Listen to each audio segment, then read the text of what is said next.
मैंने दरवाजा अंदर से बंद किया और दीवार से टेक लगाकर तेजी से सांस लेने लगी।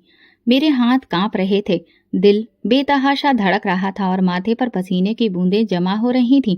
बाहर के कमरे में नैना की घुटी-घुटी सिसकियां अब भी सुनाई दे रही थी। मैंने आंखें बंद की, मगर वो चीखें मेरे दिमाग में और भी तेज गूंजने लगी। ये सब मेरी वजह से हुआ था, ये सब मैंने किया। लेकिन क्या सच में कसूर मेरा था, या मैं एक ऐसी मुश्किल में कैद थी जिससे निकलने का कोई रास्ता नहीं था?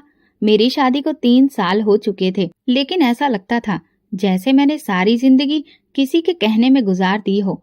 मेरा पति अमर एक ईमानदार और मोहब्बत करने वाला इंसान था, मगर उसकी सबसे बड़ी जिम्मेदारी उसकी मानसिक रूप से कमजोर बहन नैना थी।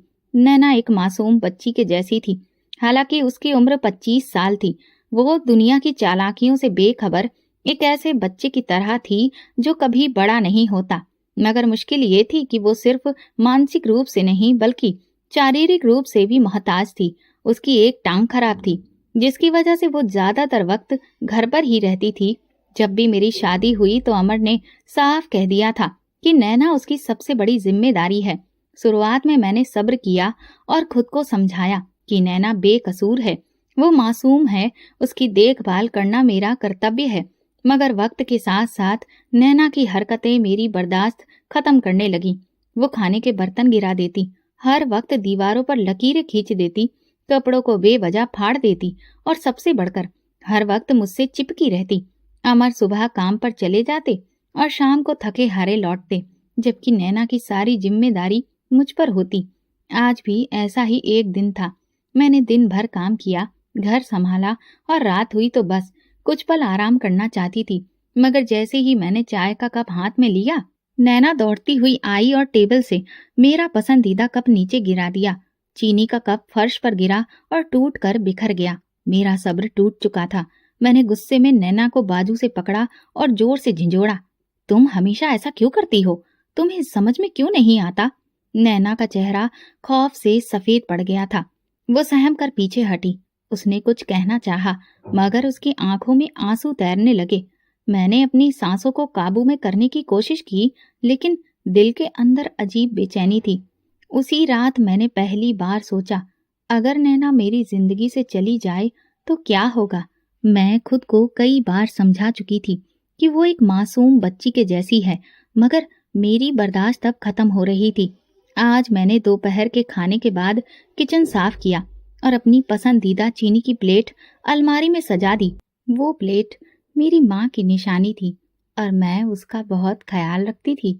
जैसे ही मैं कमरे में जाने लगी, अचानक एक जोरदार आवाज आई। मेरा दिल धक्क से रह गया। मैं पलटी तो देखा, नैना अलमारी के पास खड़ी थी और नीचे फर्श पर प्लेटों के टुकड़े बिखरे पड़े थे। वो शर्मिंदा आंखों से मुझे देख रही थी। उसकी मासूम शक्ल पर डर था, जैसे कि जानती हो कि अब क्या होने वाला है। मुझे नहीं मालूम कि मेरे अंदर ऐसा क्या तूफान उठा, मगर अगले ही पल मेरा हाथ नैना के गाल पर जा चुका था। एक जोरदार थप्पड़। नैना की आंखें हैरत और तकलीफ से भर गई। वो कुछ पल के लिए पत्थर बन गई, फिर जमीन पर बैठकर जोर जोर से रोने लगी। भाभी, मैंने जानबूझकर नहीं किया, वो सिसक रही थी। लेकिन मेरे अंदर का गुस्सा ठंडा ही नहीं हो रहा था कि अचानक दरवाजे की घंटी बजी। अमर घर आ चुका था। मेरे हाथ कांपने लगे।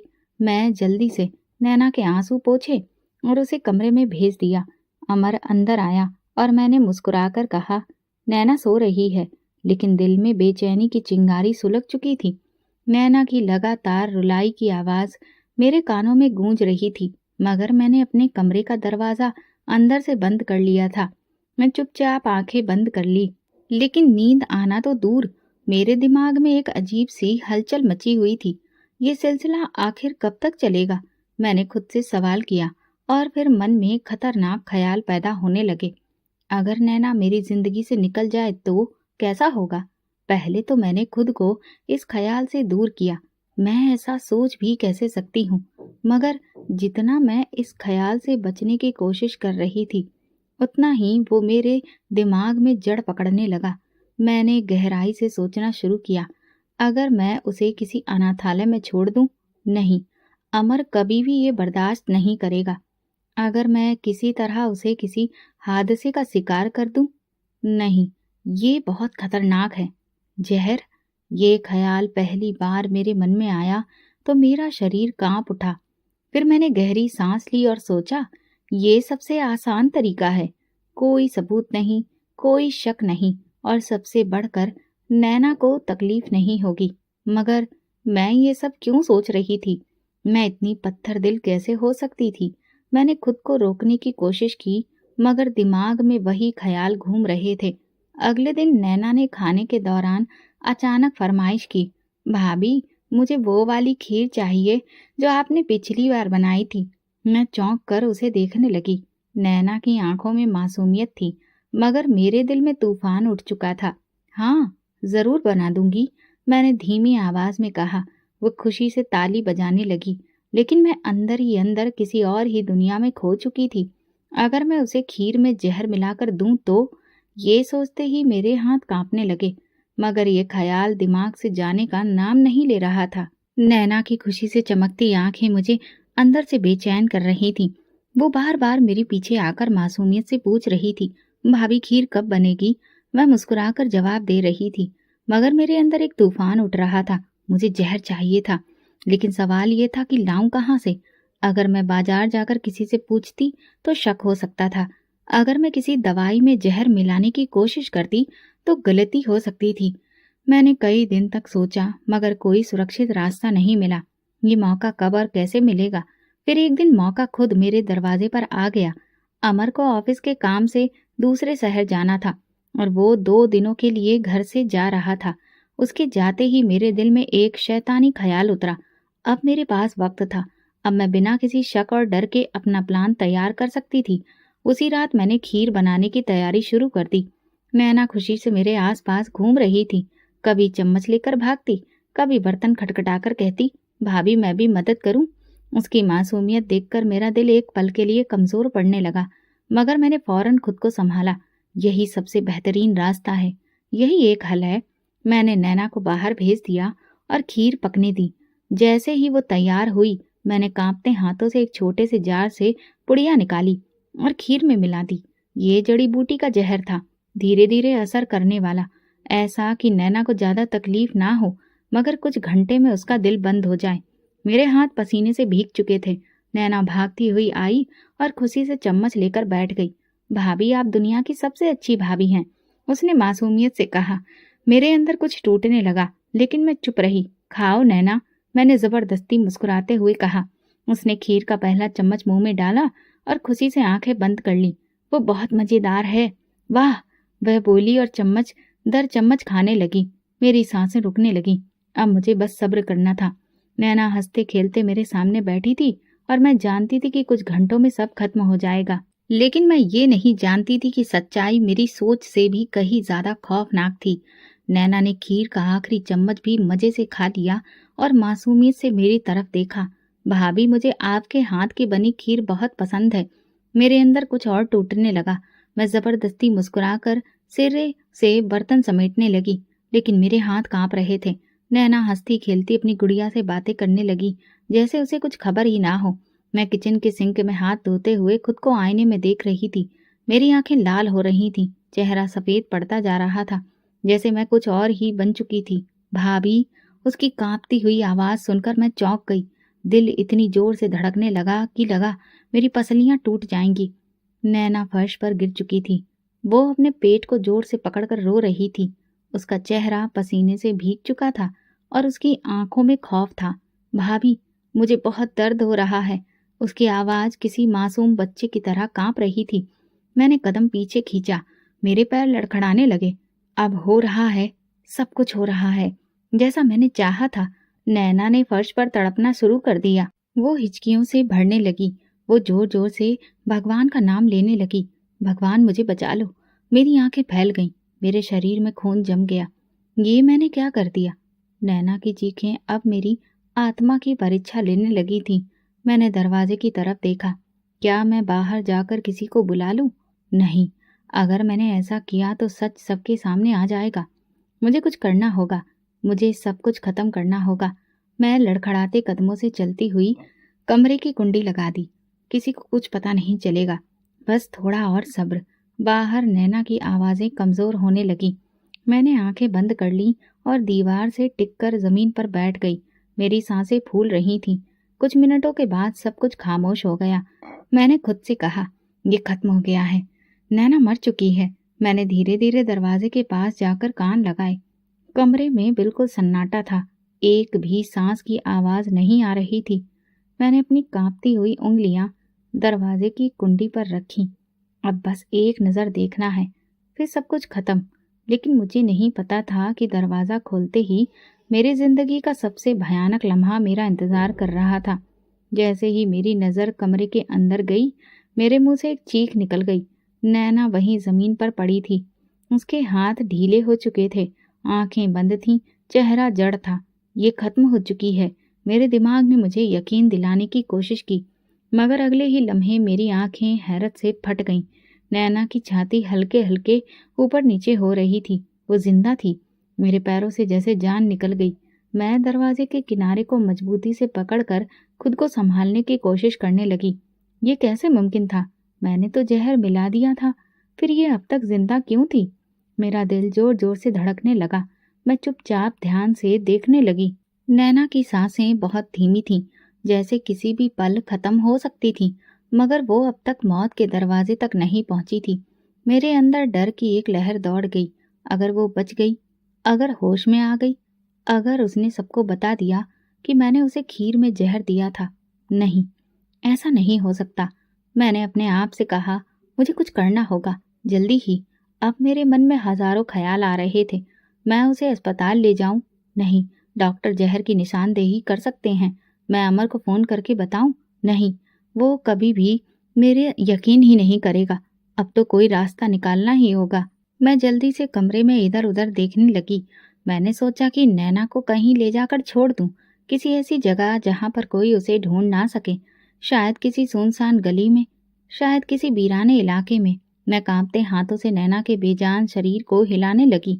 नैना, नैना, मगर वो बिल्कुल बेसुध पड़ी थी। मुझे जल्दी फैसला करना था।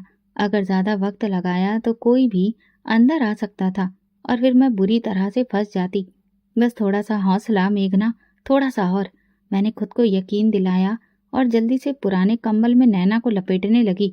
उसका शरीर बेजान था, मगर अभी उसमें जिंदगी बाकी थी और यही सबसे बड़ा खतरा था। मुझे ये काम खत्म करना होगा, आज ही, अभी। मेरे दिल की धड़कन तेज हो रही थी, लेकिन मैंने अपने डर को नजरअंदाज किया और उसे घसीटते हुए दरवाजे की तरफ ले जाने लगी। ये सब जल्दी करना होगा, ज्यादा वक्त नहीं बचा है। मैंने खुद को समझाया। घर के पिछले हिस्से में एक वीरान जगह थी, जहां अक्सर पुरानी चीजें फेंक दी जाती थी। वहां देर तक कोई नहीं आता था। यही वो जगह थी जहां मैं नैना को छोड़ने का इरादा रखती थी। ऐसी हालत में कोई उसे पहचान न सके, और अगर किस्मत ने साथ दिया तो शायद कोई आवारा जानवर या हालात उसे पूरी तरह से खत्म कर दें। मेरे पैरों तले जमीन खिसक रही थी, लेकिन मैंने अपनी हिम्मत जुटा ली और दरवाजा धीरे से खोला। रात के अंधेरे ने मेरा साथ दिया। हर तरफ सन्नाटा था, बस दूर कहीं कुत्तों के भौंकने की आवाज आ रही थी। मैं जल्दी से उसे बाहर निकाल लाई। कंबल के घसीटने की आवाज मुझे किसी शमशान के सन्नाटे के जैसी लग रही थी। बस थोड़ा और, बस कुछ लम्हे और, सब खत्म हो जाएगा। मेरे हाथ पसीने से भीग रहे थे और पैरों में कपकपी थी, लेकिन मैं आगे बढ़ती रही। जैसे ही मैं उसे वीरान जगह के पास पहुंची, मैंने जल्दी से नैना के कंबल को खोलकर उसे जमीन पर रखने की कोशिश करने लगी। लेकिन जैसे ही मैं पीछे हटने लगी, अचानक किसी की मौजूदगी का एहसास हुआ। ये तुम क्या कर रही हो? मेरी रीढ़ की हड्डी में सिहरन दौड़ गई। मैंने तुरंत पीछे मुड़कर देखा। सामने एक उम्रदराज आदमी खड़ा था। उसकी आंखें अजीब सी बुझी बुझी लग रही थी और उसके माथे पर परेशानी थी।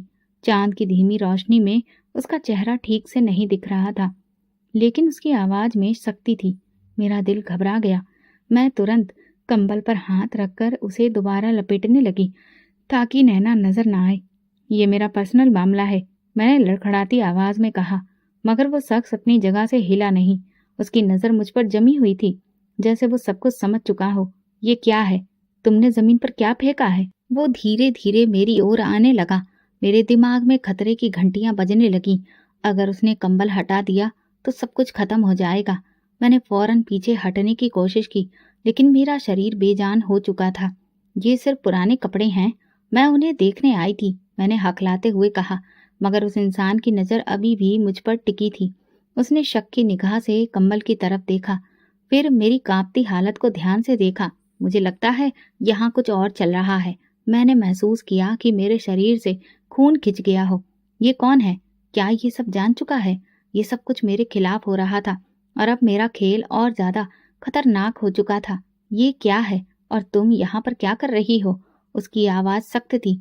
ये कुछ नहीं है, मैंने जल्दी से जवाब दिया, मगर मेरी आवाज कांप रही थी। वो मेरी घबराहट को महसूस कर चुका था। उसने एक कदम और आगे बढ़ाया और कंबल को ध्यान से देखने लगा। मैं जल्दी से उसे और ज्यादा लपेटने लगी ताकि अंदर की सच्चाई छुपी रहे। कपड़े हैं, पुराने कपड़े। बोल तो रही हूँ, मैंने बहाना किया, मगर वो टस से मस नहीं हुआ। उसकी आंखों में एक चमक थी, जैसे वो मेरे झूठ को समझ गया हो। इतनी रात गए कपड़े फेंकने आई हो? उसने सवाल किया। मैंने कुछ कहने की कोशिश की, लेकिन शब्द मेरे गले में ही अटक गए। मेरा दिल कह रहा था कि कुछ गड़बड़ है। वो बड़बड़ाया और झुककर कंबल की तरफ हाथ बढ़ाया। मेरा दिल उछलकर गले में आ अटका। नहीं, मैंने जल्दी से उसका हाथ पकड़ने की कोशिश की, मगर बहुत देर हो चुकी थी। उसने एक ही झटके में कंबल को एक तरफ कर दिया। नैना का बेजान शरीर जमीन पर पड़ा था। उसका चेहरा पीला पड़ चुका था और उसकी सांसें थमी हुई थीं। वो अजनबी इंसान हैरत और उलझन में डूबा उसका चेहरा देख रहा था। ये क्या हो रहा है?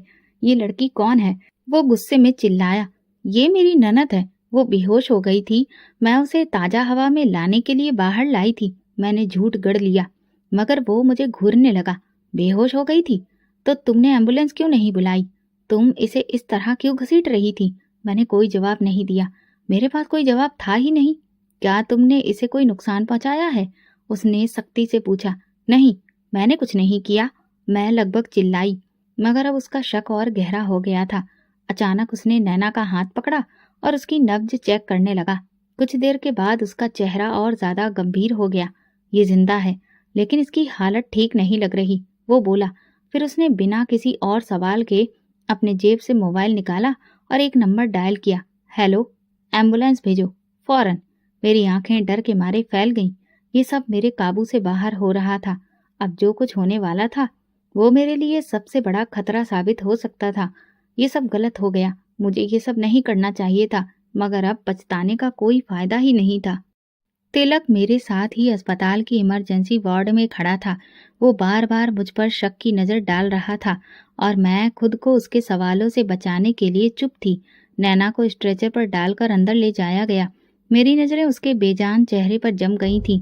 वो जिंदा थी, मगर अभी तक होश में नहीं आई थी। मेरी नजरें घड़ी की सुइयों पर जमी हुई थीं। हर गुजरता पल मेरे लिए कयामत से कम नहीं था। मैं चाहती थी कि सब कुछ खत्म हो जाए, कि डॉक्टर आकर कहे, हमें बहुत दुख है, हम उसे बचा नहीं सके, मगर ऐसा नहीं हुआ। कुछ देर बाद डॉक्टर आया। घबराने की जरूरत नहीं है, वो खतरे से बाहर है। जहर की मात्रा ज्यादा नहीं थी, इसलिए हम वक्त पर इलाज कर सके। मेरा दिल जैसे जोर से धड़का। नैना बच गई? ये कैसे हो सकता था? मैंने तो जहर ठीक से मिलाया था, तो फिर वो जिंदा कैसे रह गई? मेरा दिमाग कुछ भी सोचने के काबिल नहीं था, मगर अगले ही पल डॉक्टर ने जो कहा उसने मेरे होश उड़ा दिए। हमें एक और खास बात पता चली है, मरीज प्रेग्नेंट है। मेरी आंखें हैरानी से फट गईं और मेरे कदम डगमगाने लगे। नैना प्रेग्नेंट थी? मुझे लगा जैसे पूरा अस्पताल मेरी आंखों के सामने घूम रहा हो। मेरी जुबान ठंडी हो गई, दिमाग जैसे काम करना बंद कर चुका था। क्या आपको पहले से पता था? डॉक्टर ने मुझसे पूछा। मैंने चौंक कर डॉक्टर की तरफ देखने लगी। मेरा चेहरा पीला पड़ चुका था और मेरी नजरें सूनापन घूर रही थी। नहीं, ये कैसे हो सकता है? मेरी आवाज कपकपा रही थी। नैना तो एक मासूम बच्चे की तरह थी, ना समझ थी। वो मोहब्बत और रिश्तों को भी नहीं समझती थी, तो फिर वो प्रेग्नेंट कैसे हो सकती थी? मेरी सांसें तेज चलने लगी। ये राज सिर्फ नैना का नहीं था, ये राज मेरे पति अमर का भी हो सकता था, या फिर किसी और का। मेरे दिमाग में अंधेरे की एक लहर दौड़ गई। ये मामला सिर्फ नैना की मासूमियत का नहीं था, ये घर के किसी ऐसे राज का पर्दाफाश करने वाला था जिसके बारे में मैंने कभी सोचा भी नहीं था। डॉक्टर के शब्द अभी तक मेरे कानों में गूंज रहे थे। मरीज प्रेग्नेंट है, ये कैसे मुमकिन था? नैना तो खुद मासूम थी, वो खुद को संभाल भी नहीं सकती थी। वो कैसे गर्भवती हो सकती थी? ये अमर तो नहीं हो सकता था। ये ख्याल जैसे ही मेरे जहन में आया, मेरे पूरे शरीर में झुरझुरी दौड़ गई। अमर ऐसा नहीं कर सकता। वो अपनी बहन से बहुत प्यार करता है, तो फिर ये सब कैसे हुआ? मेरा दिमाग अतीत की परतें खोलने लगा। कुछ महीने पहले की बात है। अमर अक्सर नैना की देखभाल को लेकर परेशान रहता था, क्योंकि मैं उस पर ज्यादा ध्यान नहीं देती थी। एक दिन वो खुशी खुशी घर आया और मुझे बताया कि उसने नैना के लिए एक नया नर्स रखा है।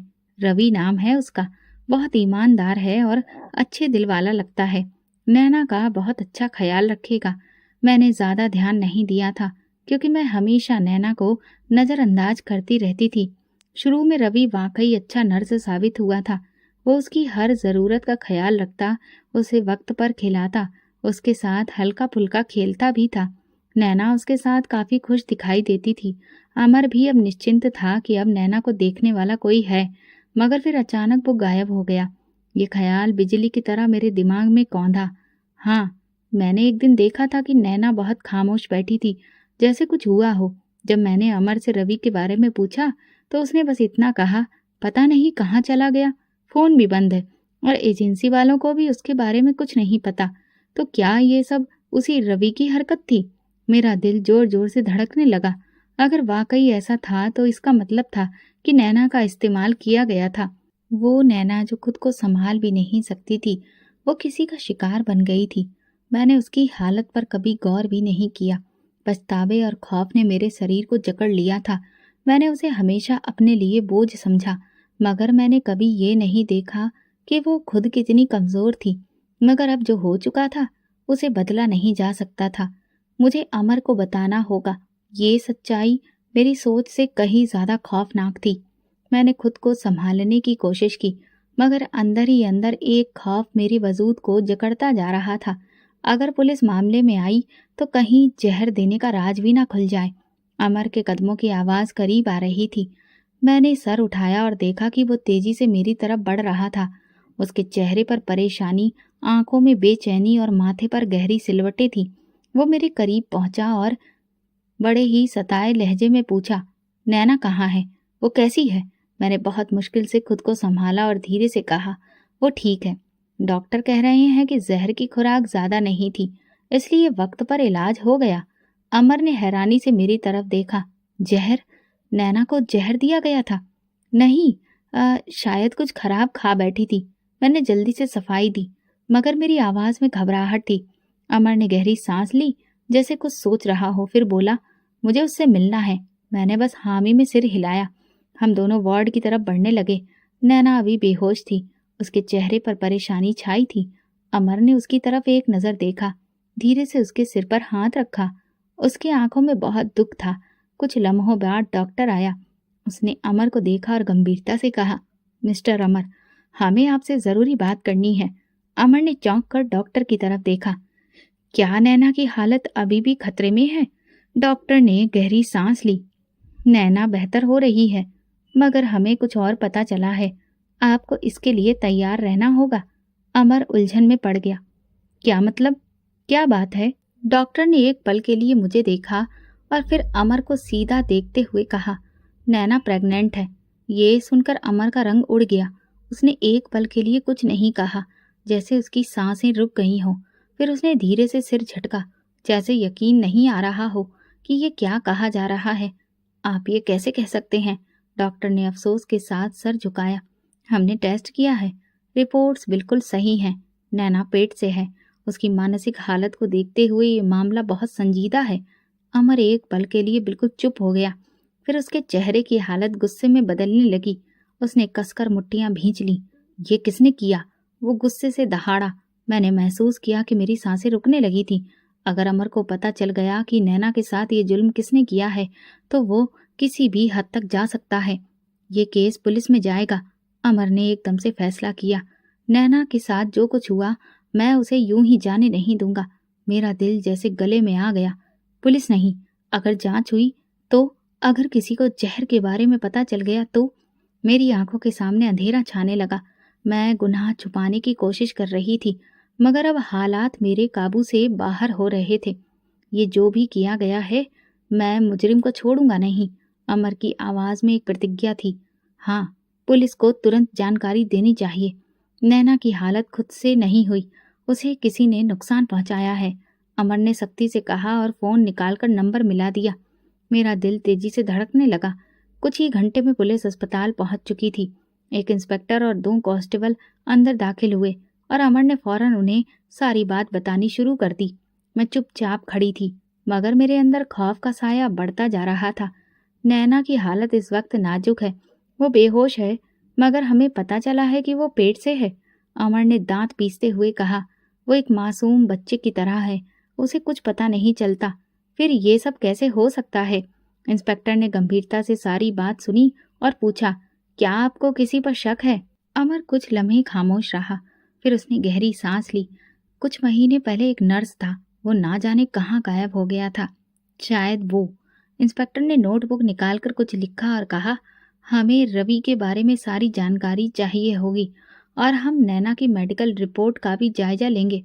मेरा दिल जोर से धड़क उठा। अगर डॉक्टर ने जहर के बारे में भी कुछ बताया तो? नैना अभी बेहोश थी, मगर उसकी हालत बिगड़ रही थी। डॉक्टर बार बार चेक कर रहे थे, मगर उनके चेहरे पर परेशानी साफ थी। कुछ देर बाद एक सीनियर डॉक्टर अमर के पास आकर गहरी सांस लेते हुए बोला, मिस्टर अमर, हमें आपसे ज़रूरी बात करनी है। हमने फौरन सवालिया नज़रों से देखा। क्या हुआ? नैना की हालत कैसी है? डॉक्टर ने गंभीरता से कहा, उसका बच्चा बहुत मुश्किल में पहुंच चुका है। उसकी जानी और जिस्मानी हालत ऐसी नहीं है कि वो बच्चे को और संभाल सके। अमर के चेहरे पर उलझन के आसार हो गए। क्या मतलब? डॉक्टर ने धीमी आवाज में कहा, ये बच्चा उसकी जान के लिए खतरा बन सकता है। हमें जल्द से जल्द इस बच्चे को खत्म करना होगा, वरना नैना की जिंदगी खतरे में पड़ सकती है। अमर के चेहरे का रंग उड़ गया। मैंने महसूस किया कि मेरे दिल की धड़कन तेज हो रही थी।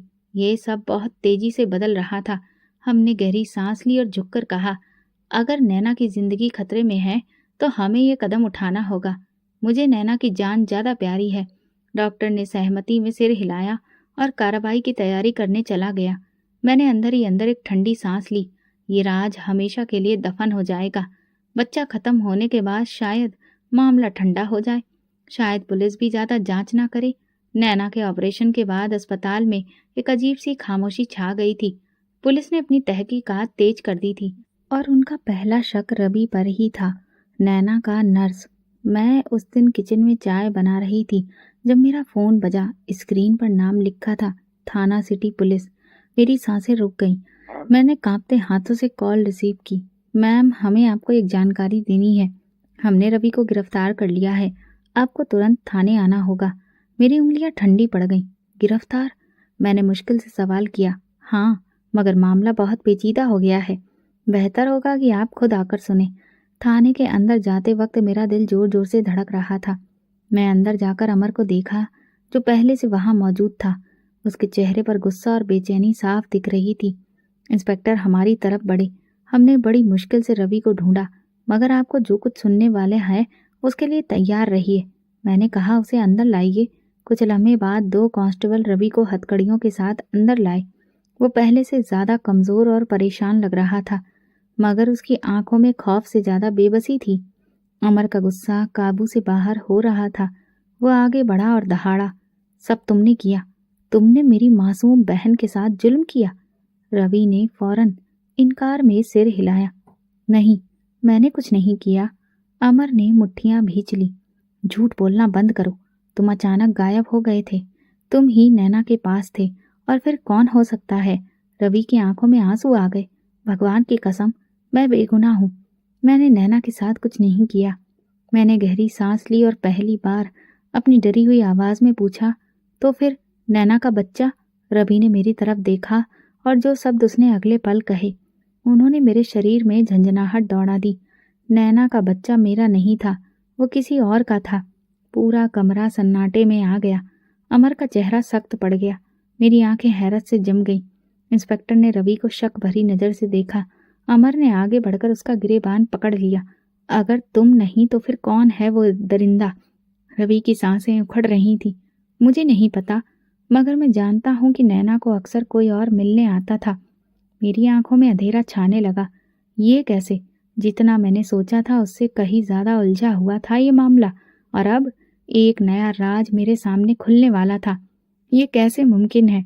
अगर रवि नहीं था तो फिर और कौन? ये सवाल मेरे मन में घूमने लगा, मगर उसका जवाब अब मेरे पास नहीं था। मैंने पुलिस से कहा कि वो मामले की अच्छे से तहकीकात करे और नैना से होश में आने के बाद सवाल किए जाएं। हम अस्पताल वापस आए तो मैं सीधा नैना के कमरे में गई। वो अभी भी कमजोर थी। उसकी आंखें बंद थीं और चेहरे पर परेशानी दिख रही थी। मैंने उसकी तरफ देखा और दिल में एक बेचैनी महसूस की। नैना, आखिर तुम्हारे साथ ये सब किसने किया? मैंने अपनी आंखें बंद की और अतीत की एक घटना को याद करने लगी। फिर अचानक एक धुंधली सी याद मेरे जहन में बिजली की तरह कौंधी। ये 2 महीने पहले की बात थी, जब मेरा भाई पारस हमारे घर कुछ वक्त गुजारने के लिए आया था। वो हमेशा से मुझे बहुत प्यार करता था और जब भी मौका मिलता था मेरे साथ रहने आता था। इस बार उसने कहा था कि वो 2 महीने के लिए हमारे साथ रहेगा, क्योंकि वो किसी व्यक्तिगत परेशानी में उलझा था और माहौल बदलना चाहता था। मैंने अमर को बहुत मुश्किल से समझाया था कि मेरा भाई कुछ दिनों के लिए ही हमारे साथ रहने आ रहा है, उसे रहने दें। और आखिरकार वो मान गया। पारस ज्यादातर वक्त घर पर ही रहता था, क्योंकि वो किसी काम से बाहर नहीं जाता था। मैंने उस पर ज्यादा ध्यान नहीं दिया, मगर एक चीज जो मुझे अब याद आ रही थी वो ये थी कि नैना पारस के साथ काफी वक्त गुजारने लगी थी। मुझे अच्छी तरह से याद है कि वो अक्सर नैना के साथ बैठा नजर आता था, उससे बातें करता था और वो भी उसके साथ खूब घुल मिल चुकी थी। क्या ये सब इत्तेफाक था या कुछ और? मेरा शरीर एक पल के लिए सुन्न हो गया। अगर नैना के साथ जो हुआ उसके पीछे पारस था, ये सोच मेरे अंदर खौफ की एक लहर दौड़ा गई। मेरा दिल एकदम से जैसे सुन्न सा हो गया था, मगर हकीकत का एक नया दरवाजा खुल चुका था। पारस कहाँ है? मैंने खुद से सवाल करने लगी। मुझे याद आया कि वो 2 महीने हमारे साथ रहकर अचानक चला गया था, मगर क्या उसका जाना सच में इत्तेफाक था या फिर वो कुछ छुपा रहा था? अगर वही असली मुजरिम है तो फिर मैं क्या करूंगी? ये सोचकर मेरे दिमाग में ज्वालामुखी फटने लगा।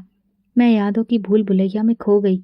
2 महीने पहले जब पारस हमारे घर आया तब नैना की जिंदगी में एक अजीब सा बदलाव आया था। पहले वो मासूमियत से बस अपनी गुड़िया से बातें करती थी, मगर जब से पारस आया तो वो अक्सर उसके कमरे में चली जाती थी। मैंने उस वक्त इस चीज को ज्यादा अहमियत नहीं दी थी, क्योंकि नैना हर किसी से प्यार से पेश आती थी। मगर अब जब मैं उन दोनों को याद कर रही हूँ तो कुछ अजीब सा लगने लगा है। मुझे अच्छी तरह याद है कि एक रात मैं देर तक जाग रही थी और मैंने देखा था कि नैना चुपके से पारस के कमरे से निकल रही थी। मैंने उसे रोका था और पूछा था, नैना तुम इस वक्त यहाँ क्या कर रही हो? उसने मुस्कुराकर कहा था, भाई ने मुझे चॉकलेट दी थी। मैंने उस वक्त हंसकर बात को टाल दिया, मगर आज वो वाक्य मेरे दिमाग में हथौड़े की तरह बज रहा था। क्या सच में ये सिर्फ चॉकलेट थी या कुछ और? मेरा दिल कांपने लगा था। अमर मेरे पास आया और बोला, मेघा, मैं पुलिस से कह रहा हूँ कि वो रवि को और ज्यादा दबाव में ले। मुझे यकीन है कि वो झूठ बोल रहा है। मैंने हकलाते हुए कहा, अमर, अगर रवि बेगुनाह हुआ तो? अमर ने हैरानी से मेरी तरफ देखा। तुम कहना क्या चाहती हो? मैंने अपने होंठ दबाकर सिर झुका लिया। बस ये कि अगर मुजरिम कोई और हो। अमर की आंखें सिकुड़ गईं। मतलब तुम्हें किसी पर शक है? मैं कुछ कहने ही वाली थी कि मेरा फोन बज उठा। स्क्रीन पर एक ऐसा नाम चमक रहा था जिसे देखकर मेरा दिल जोर से धड़क उठा। पारस। मैंने जल्दी से कॉल रिसीव की। हेलो दीदी। पारस की आवाज में अजीब सी घबराहट थी। दीदी तुम कहाँ हो?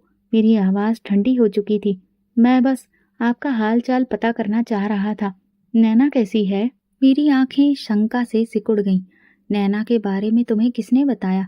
कुछ पल खामोशी छा गई, फिर उसने हकलाते हुए कहा, वो अमर भाई की कॉल आई थी, मगर मैं जानती थी कि अमर ने उसे कोई कॉल नहीं की थी। मेरी उंगलियां ठंडी होने लगीं। क्या ये इत्तेफाक था या फिर पारस कुछ छुपा रहा था? मेरे मन में खतरे की घंटियां बजने लगीं। मुझे सच तक पहुंचना होगा और इस बार मैं किसी को नहीं छोड़ूंगी। मेरे हाथ पसीने से भीग चुके थे। दिल जोर जोर से धड़क रहा था। अमर पुलिस के साथ खड़ा बात कर रहा था। मैं खुद को संभाल कर उसकी तरफ कदम बढ़ाई। इंस्पेक्टर साहब, क्या रवि ने कुछ बताया? मैंने खुद को सामान्य दिखाने की कोशिश की। इंस्पेक्टर ने इनकार में सिर हिलाया। अभी तक कुछ खास नहीं, मगर हम उस पर दबाव बना रहे हैं। कोलकाता में कुछ और लोगों से भी पूछताछ करनी होगी। मेरा दिल एक पल के लिए रुक गया। किन लोगों से? मैंने हकलाते हुए पूछा। इंस्पेक्टर ने फाइल पलटी और कहा, हमने नैना के आसपास के तमाम लोगों की एक लिस्ट तैयार की है और एक नाम हमें खास तौर पर शक के घेरे में नजर आ रहा है, पारस। मेरी आंखें खौफ से फैल गईं, मगर मैं जल्दी से खुद को संभाल गई। पारस? वो तो बस कुछ ही दिन हमारे पास रहा था, मैंने जल्दी से कहा। इंस्पेक्टर ने गहरी नज़र से मेरी तरफ देखा। मगर आपकी ननद की मेडिकल रिपोर्ट के मुताबिक यह हादसा उन्हीं दिनों में हुआ था जब वो आपके घर था। हम उससे सवाल करना चाहते हैं।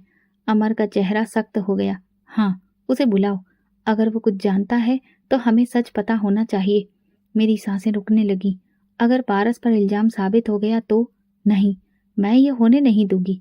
इंस्पेक्टर साहब, मेरा ख्याल है कि पारस का इससे कोई ताल्लुक नहीं है। वो तो नैना का ख्याल रखता था, मैंने नरमी से कहा। इंस्पेक्टर ने आंखें बड़ी करके मेरी तरफ देखा। मैडम मेघना, कानून के मामले में इमोशन से नहीं चलते। अगर वो बेकसूर है तो वो खुद आकर सफाई दे देगा, मगर अगर वो मुजरिम हुआ तो फिर हम उसे छोड़ेंगे नहीं। अमर नहीं, रुकिए, मैंने जल्दी से बोला। वो किसी परेशानी में होगा, हम उसे खुद फोन करके पूछ सकते हैं। अमर ने चौंक कर मेरी तरफ देखा। मेघना, तुम इतनी घबराई हुई क्यों हो? क्या तुम कुछ जानती हो? मेरी आंखों में डर था। नहीं, मैं तो बस। मगर मैं जानती थी कि खेल मेरे हाथ से निकल चुका था। अमर मुझ पर शक की नजरों से ध्यान से देख रहे थे, जैसे मेरे चेहरे के एक्सप्रेशन पढ़ने की कोशिश कर रहा हो। मैं खुद को संभालते हुए बोली, अमर, पारस हमारा अपना है। क्या तुम वाकई ये समझ रहे हो कि वो नैना के साथ? मैं अपनी बात पूरी नहीं कर सकी। अमर ने शक से कहा, अगर वो बेकसूर है तो उसे भागने की जरूरत क्यों पड़ी? तुम्हें क्यों लग रहा है कि मैं उसे ना बुलाऊं? मैं कोई जवाब नहीं दे सकी। इसी पल इंस्पेक्टर ने हाथ में फोन पकड़कर ऐलान किया, हमने पारस का नंबर ट्रेस कर लिया है और वो ज्यादा दूर नहीं है। हमारी टीम उसे पकड़ने जा रही है। मेरी आंखें डर से फैल गईं। नहीं, ये सब बहुत तेजी से हो रहा था।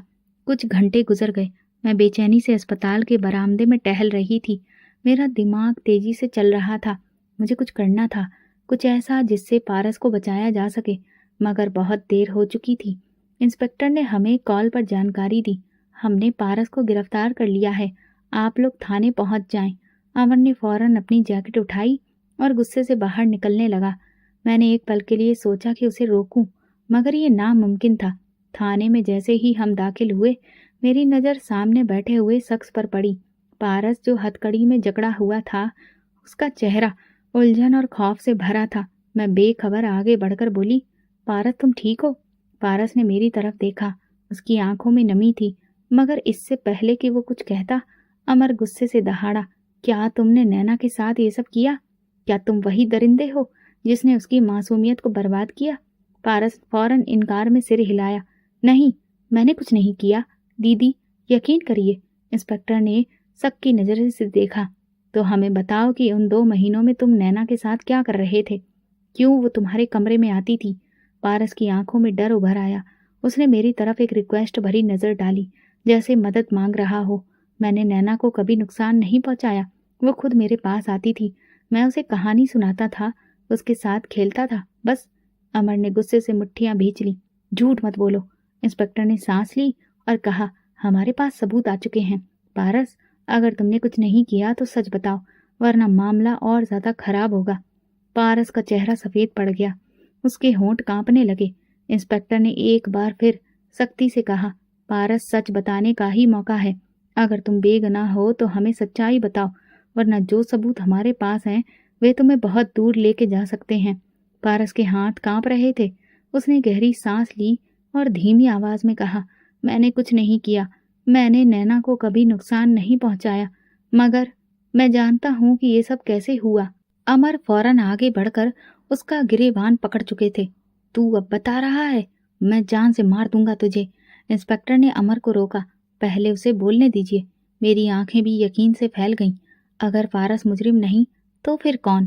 पारस ने कराहते हुए और आंखों में नमी के साथ कहा, नैना मासूम थी, उसे अच्छे बुरे की समझ नहीं थी। जब मैं घर पर था, मैंने महसूस किया कि वो अक्सर रात को जागती रहती थी। एक रात मैंने देखा कि वो किसी से फोन पर धीरे धीरे बात कर रही थी। अमर ने चौंक कर पूछा, कौन था वो? पारस ने थूक निकला और धीरे से कहा, अमर भाई, वो आपके दफ्तर का एक कर्मचारी था, कबीर। अमर का चेहरा गुस्से से लाल हो गया। कबीर? वो कैसे? नजरें झुकाकर पारस बोला, कबीर नैना से छिप छिप कर बातें करता था, उसे मीठी बातों में फंसा रहा था। नैना समझ नहीं पाई कि वो क्या कर रहा है। वो तो समझती थी कि कबीर उससे प्यार करता है, मगर सच्चाई ये थी कि वो उसे धोखा दे रहा था। मेरे दिल की धड़कनें रुकने लगीं। ये सब तो मैंने सोचा भी नहीं था। इंस्पेक्टर ने फौरन ललकार कर हुक्म दिया, कबीर को तुरंत हिरासत में लिया जाए। अमर का गुस्सा अपनी हद पर पहुंच चुका था। मैंने उसे हमेशा एक शरीफ आदमी समझा था और उसने मेरी बहन के साथ ये सब किया। मैं उसे जिंदा नहीं छोड़ूंगा। इंस्पेक्टर ने गंभीरता से कहा, हमें कानून को अपना काम करने देना होगा। मिस्टर अमर। मैं पारस की तरफ देखा। उसका चेहरा शर्मिंदगी से झुका हुआ था। दीदी, मैं माफी चाहता हूँ कि मैंने ये सब पहले नहीं बताया, मगर मैं भी डरा हुआ था। मुझे लगा कि अगर मैं सच बोलूंगा तो आप सब लोग मुझ पर शक करेंगे।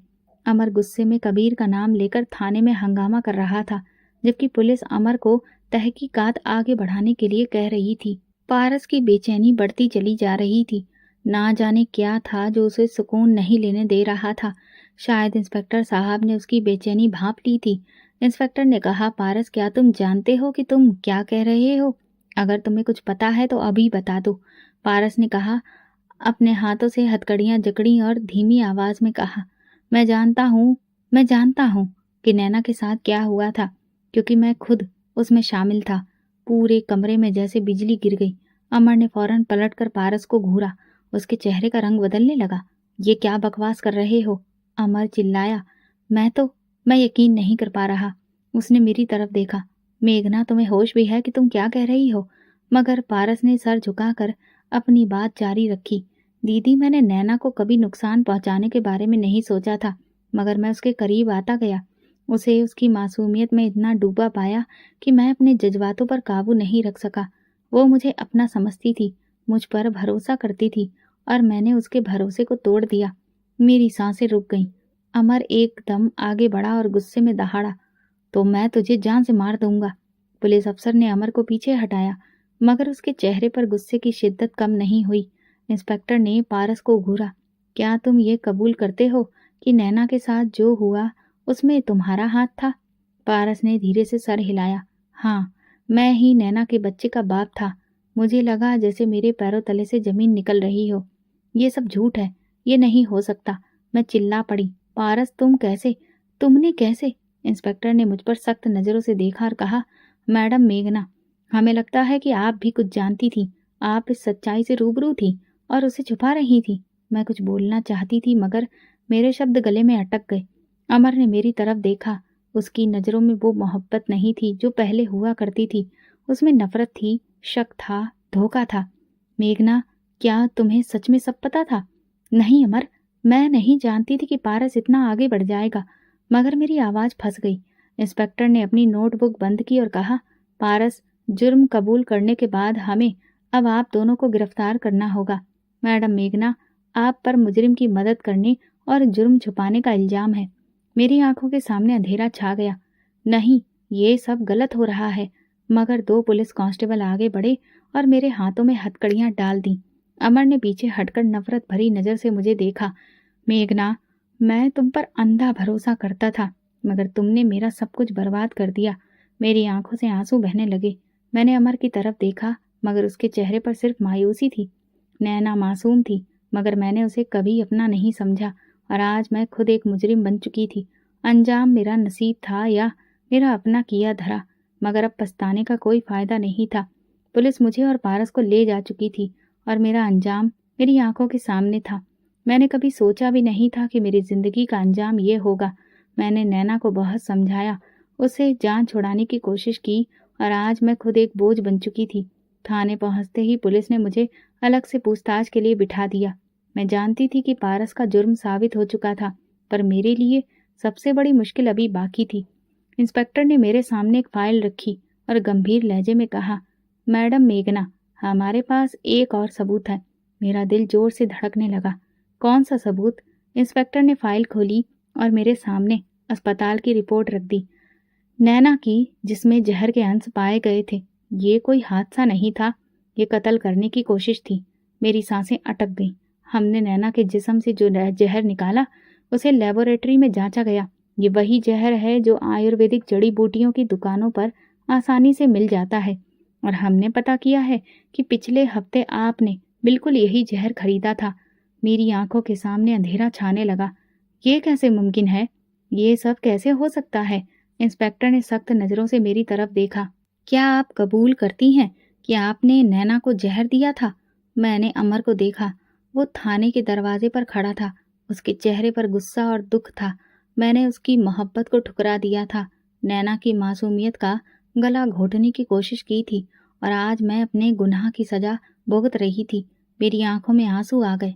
हाँ, मैंने धीमी आवाज में कहा, मैंने नैना को जहर दिया था। मैंने उसे हमेशा एक बोझ समझा, उसे अपनी जिंदगी से निकालने की कोशिश की, मगर मैं हार गई। इंस्पेक्टर ने गहरी सांस ली और कहा, आपने एक मासूम की जान लेने की कोशिश की, अब आपको इस जुर्म की पूरी सजा भुगतनी होगी। अमर ने आगे बढ़कर एक आखिरी नज़र मुझ पर डाली, मगर उसकी नज़र मुझसे हट गई, जैसे मैं उसके लिए अब मर चुकी थी। नैना मासूम थी, मगर मैंने उसे कभी अपना नहीं समझा। मैंने अपने हाथों ही अपना अंजाम लिखा था। पुलिस मुझे और पारस को अदालत में पेश करने के लिए ले जाने लगी, और मैं एक आखिरी बार उस दुनिया को देख रही थी जिसे मैंने बर्बाद कर दिया था। नैना बच गई थी, मगर मैं मर चुकी थी, ज़मीर में, अपने वजूद में और अमर की नज़रों में। दोस्तों, अगर आपको हमारी कहानी पसंद आई हो तो कमेंट करके ज़रूर बताइए। वीडियो को लाइक करिए और ज़्यादा से ज़्यादा शेयर करिए। अगर आप चैनल पर नए हैं तो सब्सक्राइब ज़रूर करें और नोटिफिकेशन बेल को दबाएं ताकि अगली अपडेट सबसे पहले आपको मिले। धन्यवाद।